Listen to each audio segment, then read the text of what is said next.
Shalom, brothers and sisters. So, I hope you're still praying for the people in Hawaii. Please continue to do so. They're still busy upping the death count and looking for people, and it's absolutely tragic.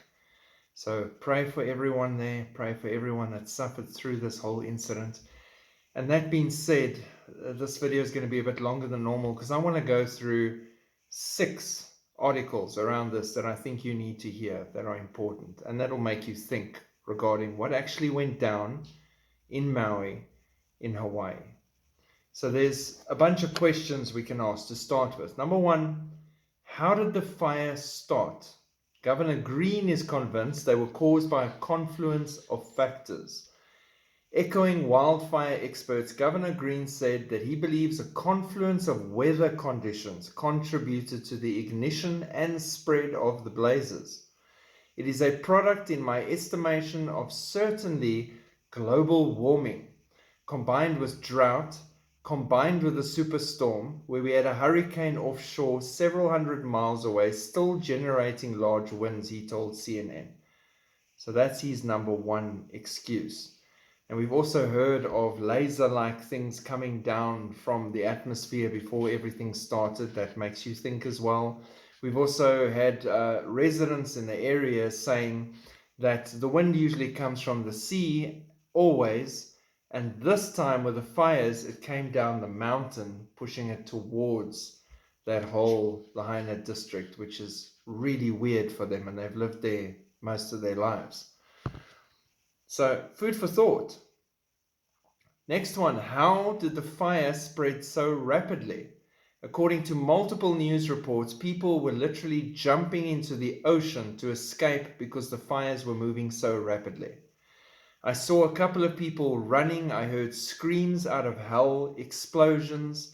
It felt like we were in hell. It really was. It was indescribable. One of the men that spoke to KHON. That's insane, the speed with which this thing went down. It sounds unnatural, man-made or supernatural. Next one, how did a fire that was supposedly out end up causing the most damage of all? According to Governor Green, the Lahaina fire was supposedly given new energy by far off Hurricane Dora. Dora the Explorer gave it the energy to pick up and continue what it was doing, apparently. After first erupting early Tuesday, the fire was initially deemed to be out, but winds whipped up by far off Hurricane Dora reached up to 81 miles per hour, fanning the flames and spurring the blaze to travel about 1 mile every minute, according to Green.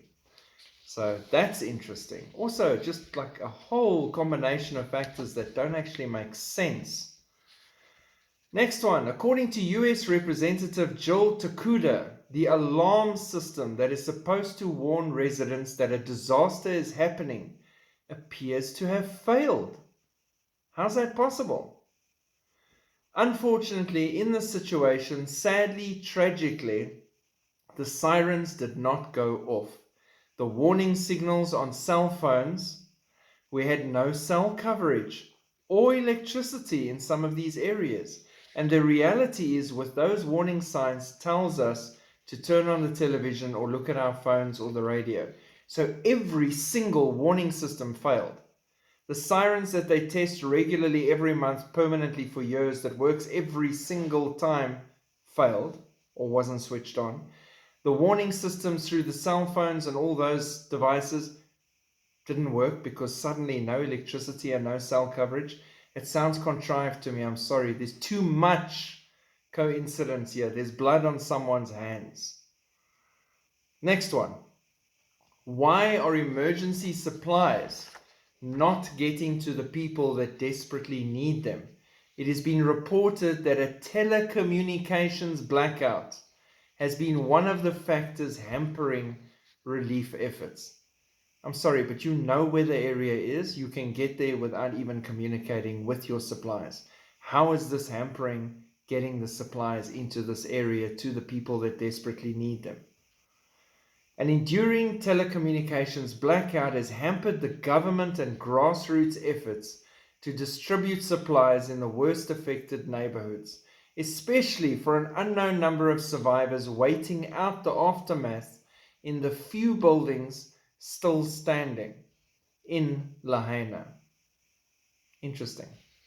Just make them suffer some more while we're at it. Next one. Why are people that have just had their homes burned down in the fire bombarded with calls with offers to purchase their property?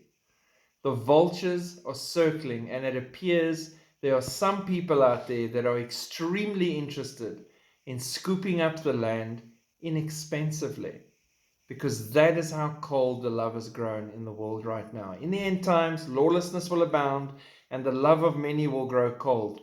This, besides the fact that I believe the cable and the powerful elites are behind the buying up of this land to change it and turn it into their 15-minute cities, as the WEF has been saying all along they want to do to begin America on the transition, it shows you an absolute lack of empathy and love. In the midst of a disaster, you've just lost everything, now want to buy up your home as cheaply as possible because your home's gone. You might as well sell it to me and get the hell out so I can do my thing. Welcome to the end time of humanity. Ha'akaron, the final generation. No love lost between man. Next one. Why has the FBI moved a mobile refrigerated morgue into Lahaina? Next. Why are we seeing so much looting in the aftermath of the fires? People are feeling unsafe when the sun goes down because of the gangs of looting carrying on. Next, why is Joe Biden lounging on the beach while all this was happening? While this was happening, he's chilling on the beach. Isn't this when the president should be putting his country first and getting out there immediately and seeing what he can do and being a face of the government to the people that have just lost everything and showing, you know what, we do care. You know why? Because Lahaina does not house Ukrainians. Boom, I said it. Deal with it. Outraged Americans are blasting Biden after he said no comment when asked about the catastrophic Maui wildfire, now the deadliest blaze in the US in over a century. Despite the death toll climbing to over 100, Americans were outraged that Biden remained sunbathing near his Delaware home and said no comment. No comment because it has nothing to do with getting more money into my secret accounts from my Ukraine funding. That's why. No comment. Maybe his son was visiting and they were both high. Who knows? It's sad. Death toll from Maui fire could double or even triple. I'm leaning towards triple or more in the days ahead. All right, so next story. WEF insider admits Maui was deliberately destroyed to rebuild Hawaii as 15-minute cities.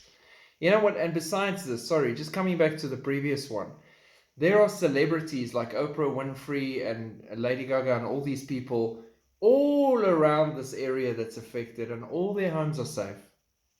All the big box stores and retail outlets of the elite are all around this area, and guess what? All of them are fine and safe. It sounds too contrived, I'm sorry. It just so happens that the part of the island mainly destroyed by the so-called wildfires was prime real estate owned by ordinary everyday people, located right next to lavish mega mansions owned by people like Jeff Bezos, Lady Gaga, Bill Gates, Will Smith, Julia Roberts, Oprah Winfrey, WEF partners, McDonald's, Burger King, all their other stores unaffected. How did the fire know to avoid the most expensive mansions and big box retailers? The fire also knew how to burn in a perfect oval shape in Lahaina, avoiding key locations. Interesting. Maui locals observed that the wildfires, which were burning simultaneously in numerous strategic locations, did not behave in a natural way. How's this possible? Others explained that they were winning the fight against the fires until the water was suddenly and inexplicably turned off. Sirens don't go off, cellular alarms don't come through, coverage is shut down, and then your water disappears inexplicably in the midst of the one time when you actually needed it. Still think it's a coincidence. It's not man-made and devised by the evil people in control. Directed energy weapons were used to attack the local people, destroy their property, and force them to accept the agenda of the globalist elite. Videos filmed by locals in Lahaina shows pulse flashes, which are a feature of directed energy weapons, and they're circulating online. You can go and look at them. So the elite are brazen. They're not even trying to pretend that this wasn't a giant setup. Klaus Schwab wasn't joking when he said Hawaii was going to lead the United States into his vision of the future. And here we are, getting ready for his vision of the future for Hawaii. Never mind the lives destroyed, crushed, murdered, and killed in the process. Next one. John Podesta calls for urgent rollout of Great Reset agenda following the Maui destruction. President Biden's climate chief, John Podesta, called for this urgent rollout of the WEF's Great Reset agenda following these wildfires. According to Podesta, a man-made climate change, because man made these fires, is responsible for the devastating wildfires in Hawaii, and the only way to stop them is to implement the WEF's radical set of policies. Biden's Inflation Reduction Act will stop these disasters from getting even worse, Podesta said at the White House this week. We have to cut the carbon pollution that's driving the climate crisis. Let me reword that for you in Klaus Schwabese. We have to murder as many of you, because you have carbon in you, to save the planet. You are the carbon emissions they plan to reduce. Now, let me just say, I'm helping you with your reduction because me and mine are out of here soon on God's process, and that'll remove quite a bit of carbon in your crazy, stupid plane for you. So there you go, giving you a heads up on that one. Next one. Maui Wildfire survivors face a new threat from chemical contamination that could linger for months. So maybe this program ties in with the derailing trains and the ships popping all their stuff into the ocean and the rivers and the dams. Maui residents were warned that the wildfires burning since August the 8th have contaminated the water, the air, and the soil, and will pose health risks for months to come. So if you survived, even though you now have nothing, we will continue to see if we can off you with all these other factors as well. The Hawaiian Department of Health warned that ash and dust from burned homes and businesses contain toxic chemicals like asbestos, arsenic, and lead. They also advised residents to wear surgical masks, N95s, goggles, gloves, closed-toed shoes, and avoid skin contact with ash. So basically, don't try and get any of your stuff back because you won't be able to do that without touching the ash. They also warn people to avoid washing ash into drains, so don't clean the ash, and using vacuums that will stir up carcinogenic particles into the air. You're pretty much helpless. Take the offers and sell, I think is the message they're trying to send here. Next one. Yeah, this is, like I said, longer than usual. There's a lot to say around this whole crisis. Hawaii state government attempts information blackout on the Maui fire and refuses media access. The governor of Hawaii, Josh Green, took a wild swing at independent reporting, telling people not to listen to information from social media and influencers. It's hard to say what his definition of an influencer is, only that he is clearly hostile to anyone reporting news outside the government narrative. They don't want you to say what we can clearly see and know is actually going on because everybody needs to believe the lie. Green's disapproval of media reporting is not limited to alternative journalists. It appears there is now an information blackout instituted by the state. Corporate journalists are being denied access to the area of the fire damage, as well as access to any details surrounding the investigation into how the fires may have started, because they already know how they started. They need to black that out and control it. And now they're even locking out corporate journalists, never mind the rest of us that are reporting on what we're seeing and discovering and knowing they've actually done. And then finally, I'll end with this one because this just puts it together for you with a nice shiny bow. A book attempting to link Maui's tragedy to climate change, published before the fires were even extinguished. How good is that author? I mean, this guy's a prophet, obviously. A climate change pushing propaganda book was published on Amazon while the fires raged in Maui.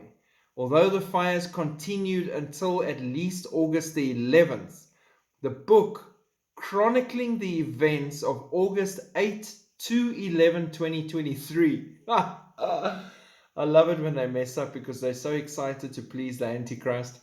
Was published on August the 10th. So the book is about the events that happened between the 8th and the 11th, 2023, but published on the 10th, which means it was written long ago. I'm a writer. You don't write a book and then have lunch and publish it. You don't. Time is needed. It appears climate change propagandists may have jumped the gun with this release. Duh, someone needs to get fired from the system there. The book, titled Fire and Fury, the story of the 2023 Maui fire and its implications for climate change, currently has all negative reviews. Wow, shocker. Maybe don't release your stuff before the event is over. Maybe don't release it so quickly so people can actually buy the rubbish that your expert, unknown drip under pressure, has actually put this together carefully after the fact. Not before the fact, long term, and then still ends up by mistake releasing it before the thing's even over. I mean, come on, how stupid do you think we are? Wait, don't answer that. 2023. Pray for the victims in this chaotic, evil drama unfolding and what they're doing to push their agenda on the world. They will have to answer to God. Keep looking up. Shalom.